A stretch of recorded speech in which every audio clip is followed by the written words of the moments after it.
వృశ్చిక రాశి వారికి ఈ సంవత్సరం దేవగురువైనటువంటి బృహస్పతి సప్తమ స్థానంలో ఉండి చాలా గొప్ప దైవ బలాన్ని ఇస్తున్నారు.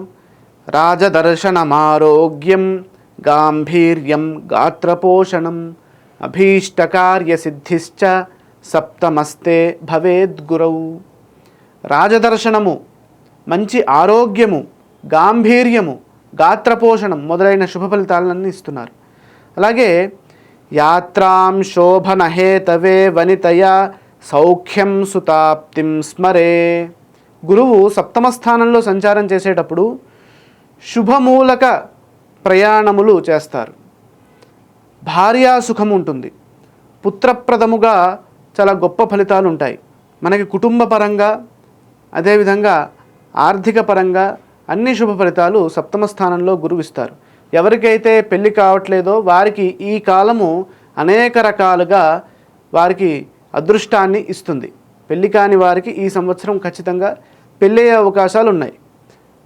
ఇంకా విస్తృతంగా మనం చూసినట్లయితే సప్తమ స్థానంలో గురువు సంచారం చేస్తున్నప్పుడు అవన్నీ మంచి రోజులుగా మనం చెప్పచ్చు. వృశ్చిక రాశి వారికి మంచి రోజులు మొదలైనవి. శారీరకంగా మంచి సుఖ సౌఖ్యాలు ఉంటాయి.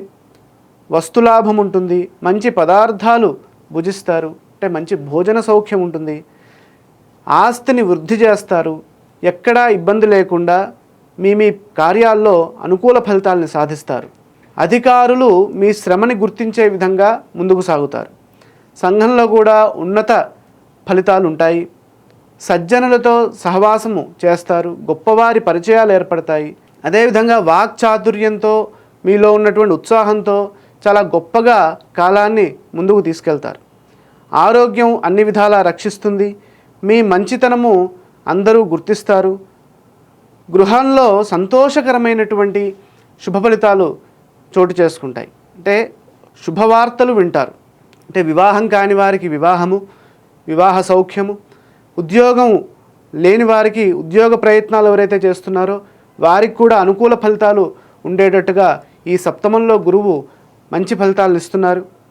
అదేవిధంగా ఎవరైతే సంతానం కోసం ప్రయత్నం చేస్తున్నారో వారికి కూడా ఈ సప్తమస్థ గురువు విశేష శుభ ఫలితాలను ఇస్తారు.